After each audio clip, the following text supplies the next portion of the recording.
Hello everyone, today we're making Makaronia Kima. And I know what you're thinking. What is Makaronia Kima? Well, it's a dish originating from Greece.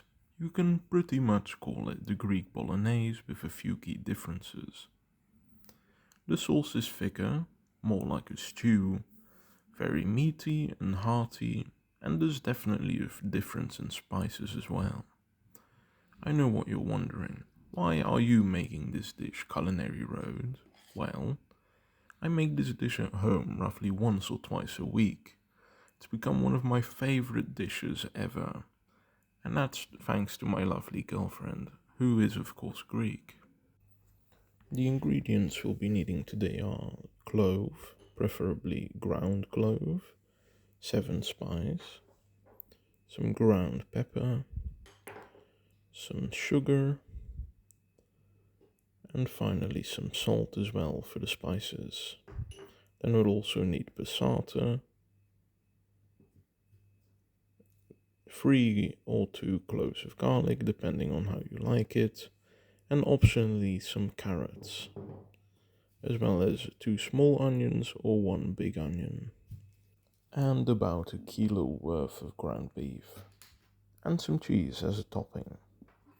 So to start off the recipe, we'll start by mincing our garlic, chopping our onion as roughly or as finely as you'd prefer. I personally prefer my onion to be pretty much unnoticeable.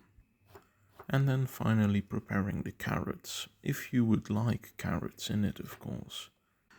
The carrots aren't traditional at all, but I think they make a nice addition to the dish. They give a bit of bite and a nice bit of texture. So don't feel obligated to add it, but I definitely recommend it. Now that all the vegetables are prepared, we'll start by grabbing a pot and sweating our onions and garlic for a bit. We don't want the onion to turn brown or gain any color. And definitely keep an eye on your pot. We'll be cooking it at medium heat for now, so make sure it doesn't burn. Once the onion has softened a little, we'll be adding in our carrots and we'll be waiting and stirring until the carrot becomes soft as well. And I personally like adding a little bit of salt and pepper at this stage. Now once that the carrots have softened, we'll be grabbing our ground beef and adding it into the pot. This step is very crucial, as we'll now be using a fork to squish the ground beef very finely into little bits of meat. We don't want any big chunks in there. And I usually do this. I'll add about half of the 7 spice and clove along with a cube of chicken bouillon at this point to develop some flavor early on. You'll keep on squishing until the ground beef seems to be tiny little bits and it's gained some color, just making it all grey and no longer pink. So once we've done that, we'll finally make the actual sauce. This step varies a little from person to person or from passata to passata. I've experimented a significant amount with the passata I'll be using today, and this specific passata requires about a box and a half worth of passata. So I definitely recommend you do a healthy amount and then you taste while it's simmering just to judge if it needs some more or if it doesn't. It's entirely up to you. And once we've mixed in the passata, we want to add in a second chicken bouillon cube, along with the remaining spices and the sugar as well. Now I know what you're asking. Why would we add chicken stock to a dish that requires ground beef? Well, I personally don't really know myself, but whenever I ask, my girlfriend and her parents just tell me that's the way it is. There's no real explanation behind it. And of course, the sugar is mostly to cut through the richness of the tomato sauce. But the carrot also helps with that, so I tend to add less sugar when I add carrot to the dish.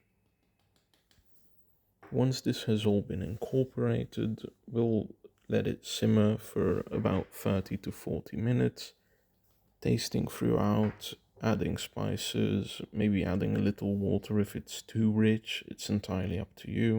And once that time is over, we'll have our nice Makaronia Kima nice and finished. About 10 minutes before it's finished, you'll of course want to prepare your pasta. And traditionally you'd use something like spaghetti, but I personally prefer this dish much more with capellini. Or use any pasta you like, to be honest. I also enjoy the dish with elbow pasta, just because the sauce and the meat gets into the pasta. And yeah, once all of it's finished, you'll just plate, get a healthy amount of pasta, and really cover it in sauce. It's critical that you add a lot of sauce to this dish. And if you like, add some cheese on top, and voila, you have delicious, hearty, amazing Makaronia Kima, which will change your life forever. I don't think I've really gone back to normal bolognese ever since, so I hope this recipe will stick with all of you and will bring you a lot of joy. And that's pretty much it for this video. I'd appreciate if you guys left a nice comment or just a like. And if you're feeling generous, you can maybe subscribe as well. There's no obligation to do so, but it motivates me to keep going. And yeah, I'll be seeing you guys next time.